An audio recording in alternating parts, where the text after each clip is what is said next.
Hey everybody, I'm Dan McClellan. I'm a scholar of the Bible and religion. Let's take a look at a video. These are the footprints that were left behind after the Red Sea crossing. No, they're not. The footprint on the left is a 3.7 million year old human footprint from Laetoli, Tanzania, and the footprint on the right is a modern bear footprint. And we know this because that image comes from this NPR article. Ancient footprints mistakenly attributed to bears were made by early humans, and this leads to this Nature article, Footprint Evidence of Early Hominin Locomotor Diversity at Laetoli, Tanzania, where this article is going to talk about how this one footprint was confused for a bear, but then compare it to an actual modern bear footprint. So this has absolutely nothing whatsoever to do with the Red Sea or the Exodus. What's so interesting about this discovery is that the footprints appear to be solidified in the seabed, along with rock-hard sand that has actually melted and fused together, with some archaeologists even comparing it to glass as it's become so brittle.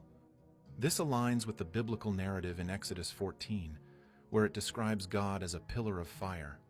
No, archaeologists wouldn't say that. Apologists and naive content creators on social media say that. Archaeologists know that this is a perfectly natural occurrence known as beach rock or calcium carbonate, and it has absolutely nothing whatsoever to do with that sand ever having been melted by fire.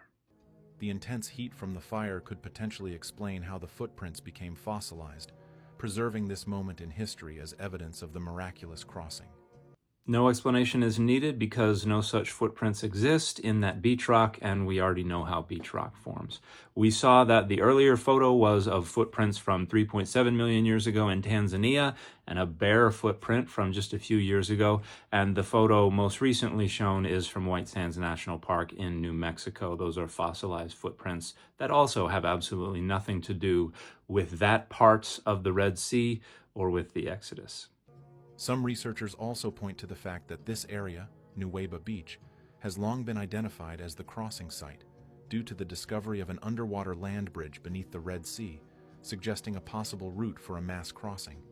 No such land bridge exists. Nuweiba is just one of a few different parts of the Gulf of Eilat where it is a little less deep than other parts of the Gulf of Eilat. If you tried to cross at Nuweiba, you're still descending to a depth of 900 meters and then coming back up. So no, there's no crossing taking place at Nuweiba.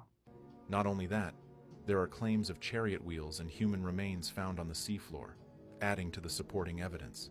Entirely made up claims because that photo is of a modern boat steering wheel.